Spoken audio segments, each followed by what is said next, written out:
Benim videodan merhaba arkadaşlar, ben Melih ve ben kanalımdan Karbeyaz. Bugün denizdeyiz.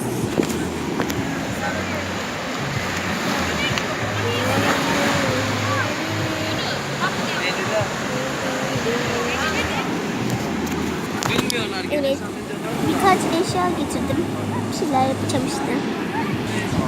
Abla kalk, biraz da şezlongda ben oturayım. Gel yanıma otur. Sığmıyorum. Hadi biraz cips yiyelim.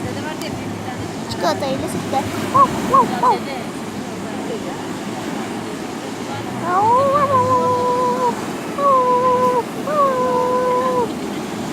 Çok güzel gitmeyin. Of ya, ben bunları zor tıkıştırmıştım buraya. Öf. Yok, dur sıcak. Abla gel, güneş kremi sür bana. Tamam gel.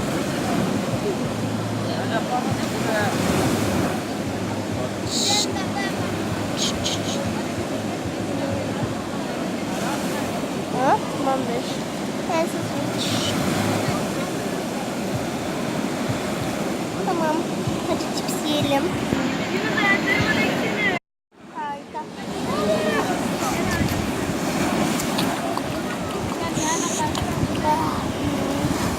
Neyse ben şapkamı takacağım. Tamamdır. Hadi abla denize girelim ya da kumdan kale yapalım. Of, sen yap ya da gir, ben biraz güneşleneceğim. Abla şunları toplamam lazım.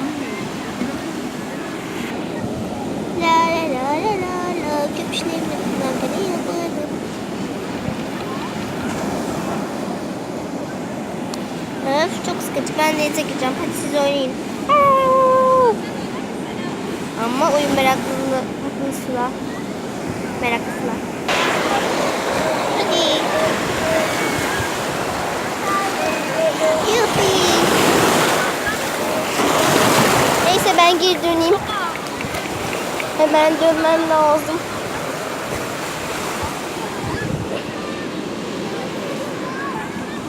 Ay.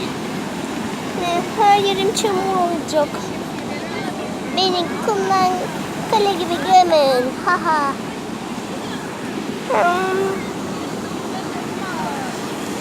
Gel kardeşim, seni gömeyim. Hadi göm. Kendime bir çukur açayım. Mezar taşı da koyarsın. Aras.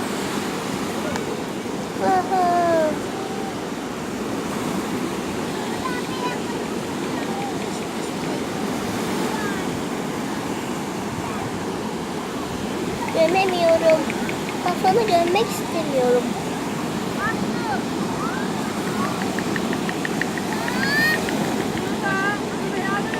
Abla boğuluyorum, yanma.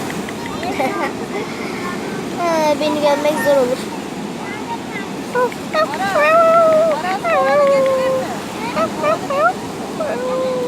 Merak etmeyin, sadece kumdan yararlansın diye onu gömdüm. Ups. Ben de şöyle biraz kuma mı yatsam acaba?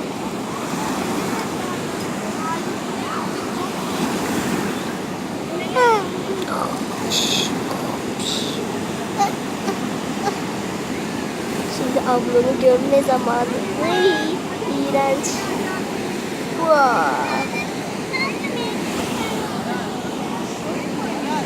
Cenazesini taşıdım.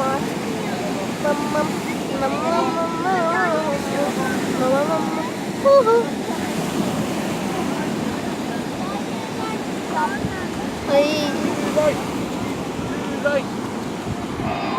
yapma. Tamam. Öf ya. Neyse arkadaşlar, görüşmek üzere. Bir dahaki videoda görüşürüz. Abone olmayı, beğenmeyi ve like atmayı, beğenmeyi. İşte video yazmayı unutmayın. Kuzenlerim geldi. Onları yıkayacağım ben ya. Merhaba arkadaşlar. Şu an deniz. Bayağı dalgalarla boğuştum. Tabii ponimi götürmedim. Geziyoruz. Sizlere etrafı gösteriyorum. Bir yerden sonra yukarı çekiyorum. Çünkü orada ailem var. gözükmüş olabilir. Fark etmez. Çok dolu her taraf.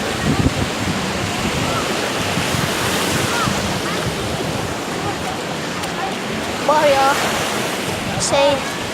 ne bileyim ne diyeceğimi şaşırıyorum. Gidiyorum.